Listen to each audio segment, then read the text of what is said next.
आई शिव गुरु के चरण में प्रणाम करतनी, हमार प्रणाम के स्वीकार करी। माँ गौरी पुत्र गणेश के चरण में कोटि कोटि प्रणाम करतनी, हमार प्रणाम के स्वीकार करी। मैया भवानी जी के चरण में कोटि कोटि प्रणाम करतनी, धरती माता के चरण में कोटि कोटि प्रणाम करतनी, साहब दीदी के चरण में कोटि कोटि प्रणाम करतनी, हमार प्रणाम के स्वीकार करी। सब गुरु भाई बहन के चरण में प्रणाम करतनी, हमार प्रणाम के स्वीकार करी। जहाँ तक हमारा आवाज़ आता हम सब गुरु भाई बहना के चरण में कोटि कोटि प्रणाम करतनी। यूट्यूब के माध्यम से जितना हमारे गुरु भाई बहन ललिता जी शिव चर्चा चैनल के देखता सब कोई के पैर छू के प्रणाम करतनी। अपन दुलार प्यार आशीर्वाद बनौले रही। ये गुरु भाई बहन देखी एगो बहुत दर्द भरा शिव चर्चा कथा बा। एगो राजा साहेब के पांचवा रानी जाके पुत्र के जन्म दिले बाड़ी, और वो कैसे दिले बाड़ी ए कथा के माध्यम से समझब। भजन में भाव होखेला, कथा में आनंद होखेला, लेकिन कथा में ज्ञानो होखेला। देखी कैसे यह कथा में बा कि राजा साहेब राजा रही, राजा के एगो शादी भइल। राजा बहुत पुनि प्रतापी रहे। राजा साहेब के पहला शादी भइल। कुछ दिन समय निकल गइल, लेकिन राजा साहेब के एको संतान ना भइल।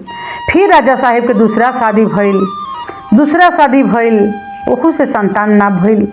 राजा साहेब दानी रही, पूजा पाठ करत रही, महादेव भोलेनाथ के मानत रही, लेकिन राजा साहेब के एको संतान ना भइल। दूसरा शादी भइल, फिर तीसरा शादी भइल, ओहू से ना भइल। चौथा शादी भइल, ओहू से संतान ना भइल। जाके पांचवा शादी भइल। पांचवा शादी जब राजा साहेब के भइल, पांचवा शादी तो उ जो पांचवा रानी रही वो 12 बरस के उम्र से शिव के गुरु बनैले रही। शिव शिष्या रही, भोलेनाथ के पूजा करत रही। राजा साहेब से शादी करके अइली। जब शादी करके अइली तो राजा साहेब आ रानी जौन छोटकी रही 5वां नंबर, वो दोनों जना मिल के बाबा भोलेनाथ के भोरे भोरे जल चढ़ावे खातिर एक लोटा जरूर जात रहे लोग। दूध आ जल लेके जात रहे लोग। देखिए गुरु बहन जात रहे लोग। महादेव गुरु के कृपा भइल कि उनकरा देह से एगो संतान भइल। जब गर्भवती हो गईली तो घर में सबके मालूम हो गई कि पांचवा जौन रानी आइल बड़ी ई गर्भवती हो गई बड़ी, ई बालक के जन्म देवे वाला बाड़ी। ये से उनकर बहुत विशेष ध्यान रखल गई रहे। बहुत विशेष तरह से उनकर लोग ध्यान रखत रहे। राजा साहेब नौकर चौकर सब आदमी लगा दिले रही कि रानी के कोई तरह से दिक्कत ना होके के चाही, कमी ना होके के चाही सेवा पानी में।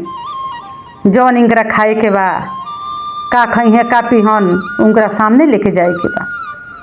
राजा साहेब अपना से बाज नहीं रहन, काहे कि बहुत दिन के बाद उनकरा घर में एगो बच्चा की चिंगारी आवे वाला रहे। तो देखी का कहलन, जब 9वां महीना हो गई तो रानी जन्म दिली एगो लड़का के जन्म दिली। बड़ा लाड़ प्यार से सब कोई पोसे पाले लागल। समय निकलते गइल, लड़का 5 साल के हो गइल बा। जब 5 बरस के हो गइल बा तब गइल बड़ी शिव चर्चा में। प्रतिदिन सोमवार के दिन शिव चर्चा वो गांव में होत रहे मंदिर में। रानी वो शिव चर्चा में जरूर जात रही। आ महादेव के शिव चर्चा ध्यान पूर्वक से बड़ा मन से देखत रही, शिव चर्चा सुनत रही। अहंकार घमंड ना रहे कि हम राजा के रानी हैं। रानी गोइली शिव चर्चा में। राजा साहेब गांव के कहीं कुछ विशेष काम से राजा साहेब चल गईनी ओह में, आ रानी चल गई शिव चर्चा में। अब 4 गो रानी घर में बचली। चारों रानी अपना में सलाह करतड़ी, कहतड़ी कि जब से ई लइका भइल बा तब से आ जब से छोटकी आइल उ बेटा के जन्म देलस का हमनी के जियल आफत हो गईल। चारों रानी सलाह करो तड़ी। छोटकी तो चल गुली शिव चर्चा में, बाकी रहली घर में चारों जनी बैठ के यह सलाह करते जाके जब से लड़का जन्म ले लस तब से हमनी के जियल दुलम हो गई। राजा साहेब हमनी देने मोड़ के भी नहीं ताकत, हमनी के जानते नहीं राजा साहेब कि 4 गो रानी बाड़ी, उनको कोनो चीज़ के कमी होखेला। विशेष ध्यान देता नहीं राजा साहेब अपना छोटकी रानी पर। लइका भइल एकरा चलते सब लइके हमनी के काल बड़ुए एकरे चलते हमनी के राजा साहेब पूछो नहीं करत। आ उ बेटा के जन्म दिलस तो ओकरा ज़्यादा पूछ मान सम्मान होता, आ हमनी के कोई माने सम्मान नहीं के होखत। एह लइका के रास्ता से हटा देवे के, हमनी के कांटा इहे बा रास्ता के कांटा इहे बा लइका।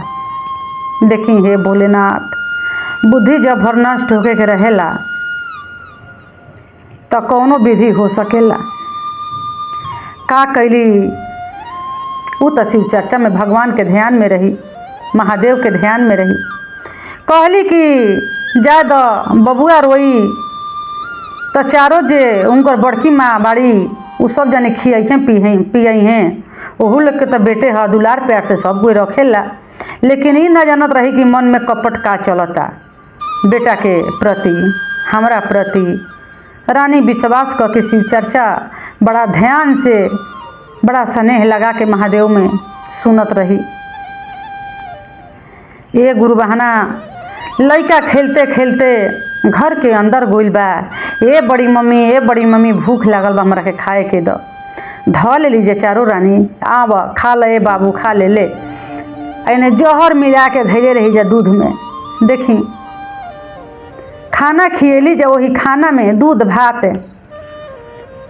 भात दिली जा कटोरी में, आ मुँह में खिएली जा। लइका खा लेलस, जहर डालल रहे। मूर्छित होके आ वही आंगन में गिर गुल लइका, उल्टी क के मूर्छित होके गिर गुल। जहर के खाइल, जहर के दिल केहू बचेला ना। मूर्छित होके आ वही जे लइका जब गिर गइल तब देखी उनकर माई जौन रही 5वां नंबर शिव चर्चा जब विराम हो गइल, आरती हो गइल, प्रसाद भभूत लेके आ जल लेके पहुँचल बड़ी अपना घरे। जब घरे आवतड़ी तो बबुआ करतड़ी कि बबुआ कहाँ बा। रानी लोग चारों जनी अपन अपन काम में लाग रही, सब जनी से पूछत तड़ी कि कहाँ बा। तो जाके देखो कि ना उ खेलत होई, हमनी के तो काम में लागल बन जा तड़ी आंगन बीच में तो नजर पड़ल बा कि लइका तो मूर्छित होके ई तो मृत्यु हो गइल बा एकरा। रोवतड़ी छछनतड़ी कि हे महादेव, कैसे तो जन्म देनी आ इहो रौरा ले लेनी। हे महादेव गुरु, हम रौरा चर्चा में गोर ही, लेकिन एकरा के ले कैसे लेनी। राजा साहेब के खबर भेजवैली। रानी राजा साहेब ओजा से दौड़ल ओह पंचायती से, वहाँ से दौड़ल छोड़ के अपना घरे आनी। राजा साहेब आ छोटकी रानी गोदी में ले लेके खूब रोवता लोग। अब वही फिर चारों रानियाँ बैठल बड़ी जा, ओहू लोग रोवता, ढोंग करता झूठो खानी। राजा साहेब 5वां नंबर रानी खूब वियोग होके रोवतड़ी कि हे शिव गुरु, जब से लइका के हमरा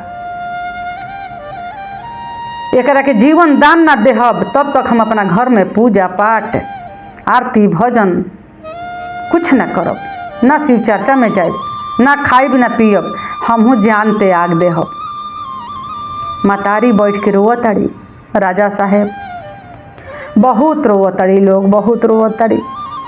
देखी कैलाश ले महादेव गुरु मैया पार्वती जी देखत रही लीला। आ महादेव गुरु उनकरा के जन्म दिले रही कर्जा वसूल करे खातिर। कहल जाला कि यह जन्म के पूर्ण प्रताप चाहे जौन कहनी फल अगला जन्म में भी मिल सकता। अगर एह में ना मिलल, आज के युग में तो यही घड़ी मिल जाता तुरंत ले, लेकिन उनकरा अगला जन्म में मिल रहे। तो देखी वो कैलाश ले बैठ के देखत रही मैया पार्वती जी। आ बाबा भोलेनाथ कि हमरे शिव चाचा से गोइल आ शिशिया केतना वियोग में बिया, रोवतिया, छछनतिया, कल्पतिया, ओकरा बच्चा के मौत हो गइल बा। अब एकर हम कौन उपाय करी, कैसे जीवन दान दही। तब देखी नारद मुनि नारायण नारायण करते हुए कैलाश पर्वत पहुँचल बानी। जाके कहतनी कि बाबा भोलेनाथ ई कैसन और अड़भंगी वाला काम कैले बानी कि ओह राजा साहेब के 5 गो शादी भइल आ 5वां शादी से ओह रानी के पूजा पाठ के चलते पुण्य प्रताप से एगो लड़का के जन्म देनी और ओहो लड़का के मृत्यु हो गई। उ जब लड़का के जीवन दान न मिली तो राजा रानी के हट बाकी वही अपन प्राण त्याग दी लोग। रउरा जल्दी कुछ करी, हे भोलेनाथ जल्दी कुछ करी। नारद मुनि कहतनी, भोलेनाथ अपन आँख खोलले बनिया कहतनी कि हे नारद मुनि अपन भेष बदल आ देखो हम अपना कमंडल से तहरा के जल देतनी, भभूत देतनी, जा ई लड़का के मुँह पर छिड़क दीह, तनी भभूत घोंस दीह, न तो राजा रानी ओजे अफर के मर जी हैं। तू चल जा हे नारद। नारद मुनि के भोलेनाथ जल देले बानी, भभूत देले बानी आ नारद मुनि लेके जल आ भभूत पहुँचल बानी जहाँ उ लड़का के माई बाड़ी आ जहाँ लड़का बाणे, जहाँ लड़का के पिताजी बाणे रोवत सब कोई कल्पता। वही नारद मुनि पहुँचल बानी भेष बदल के। कहतनी कि तनी हट लोग हो देख जा तक का भइल बा लड़कवा के, का भइल बा लड़कवा के, तनी देखे द जा हम आइल बानी शिव चर्चा में से के जने ठीक हो जाई, तनी साइड हो जा सब कोई, तनी हमारा के देखे द जा एह लड़कवा के तनी देखी तो के जने महादेव गुरु के कृपा होई तो ठीक हो जाई। का कैली बानी नारद मुनि कि जल लेके कमंडल में से आ लड़कवा के देह पर मुँह पर छिड़कले बानी आ भभूत भर देही घोंस देले बानी आ घोंस के कहतनी कि सब कोई कह जा कि हर भोला हर शिव। सब कोई बोला एक मुँह। अब सब कोई कहता कि हर भोला हर शिव। जब कहता लोग कि हर भोला हर शिव तो लड़का उठ के आ बैठ गुलन कहतन कि हर हर महादेव, हर हर महादेव। लड़का बोलल बा, जिंदा हो गई, लड़का जीवित हो गई। राजा साहेब ध के और रोवे लगली रानी कि हे भगवान, रउरा भगवान बन के अइनी कि हमरा लड़का के जीवन दान मिल गइल। गोदी में लगल लोग धरे पकड़े। लड़का कहता कि ना, हम केहू के बेटा नहीं खी, हमार केहू एजे धरती पर माता पिता नहीं खे, हमार माता पिता तू लोग नहीं खा। राजा रानी से कहे लगलन लड़का। राजा रानी कहता कि ए बाबू तू कैसे कहता कि तू हमार लड़का ना हव, हमारा लगे सबूत बा, पहचान बा। देख तहरा के हम जन्म देले बानी ओकर पहचान बा, सारा लोग देख ले बा। बाबू तू बेटा बाड़ा। लेकिन लड़का कहता कि 5 साल खातिर हम तहार बेटा बन के आई रही, ओकरा बाद में हम तहार बेटा नहीं थी। तहार कर्ज खैले रही, वही कर्ज चुकावे खातिर आई रही। पहला जन्म में हम भिखारी रही, तू राजा रह। ताहरा दरवाजा पर हम भिक्षा मांगे खातिर आई रही, तू हमरा के इतना आटा देले रह। वही आटा से हम एगो बगीचा में बैठ के लिट्टी सेकनी, 5 गो लिट्टी भई रहे आ गोईठा रहे, वही गोईठा से तूर के आ लकड़ी से हम लिट्टी सेकले रही। 5 गो लिट्टी भई रहे तारा वो आटा से। लेकिन हमरा मालूम ना चलल कि लकड़ी में आ ओह गोईठा में 5 गो चुट्टी बाड़ी सन। ओह 5 चुट्टी के जल के राख हो गई, मौत हो गई रहे 5 चुट्टी के। उहे चुट्टी के प्राण जौन हमरा चलते छूट गई रहे, मर गई रही, वो हमरा वरदान मिलल रहे कि कि एह जन्म में रौरा के हम 5 साल खातिर कर्जा चुकावे खातिर आई। हमार 5 साल हो गइल। जब 5 साल हो गइल तो ई चारों जौन माता बड़ी लोग जे हमरा के जन्म दिलस माता, वो तो शिव चर्चा में गोई रही। पिताजी कहीं पंचित में गोई रहे गांव समाज संभाले खातिर। ई चारों माई जौन रही हमरा के मिलजुल के जहर दे दिले रही, जहर दे दिली। अब तो हमार वो 5 साल खातिर हम कर्जा चुका देनी, प्राण छूट गए रहे, लेकिन हमारा जीवन दान ही मिलल महादेव के चलते। अब हमार माता पिता से कोई रिश्ता नहीं थे। हमारा के बेटा मत कह लोग, हमारा कोई रिश्ता नहीं के तोहनी जना से। अब हम तो लोग के छोड़ के, यह दुनिया संसार छोड़ के हम महादेव के शरण में चलनी। हमें ना रह बेजा, हमार कर्जा पूरा हो गई। वो जौन हम तहार रोटी खैले रही 5 गो, ओकर हम कर्जा चुकावे खातिर नहीं रही। अब हम जाता नहीं। का कैलन कि वो जैसे छोड़ के माता पिता के कहलन कि माता पिता तो तू सही में बड़ा जन्म देवे के संघाती भइला, लेकिन कर्म के संघाती हमरा नहीं ख। अब हम चलनी, अब हम अपना महादेव गुरु के शरण में रह।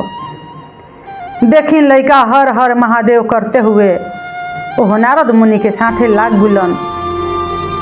आ लाग के कैलाश पर जाके नारद मुनि पहुंचा देनी। कहनी कि हे भोलेनाथ, रौरा जन्म देनी, देखी कर्म तो लिखल होखला भगवान के ही, जौन कर्म में लिखल है।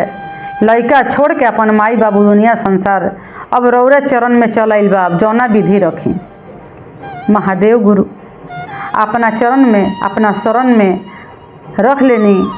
वो जे लड़का प्रतिदिन रहे लगल भोलेनाथ के पुजारी बन के, महादेव के पुजारी बन के रहे लागल।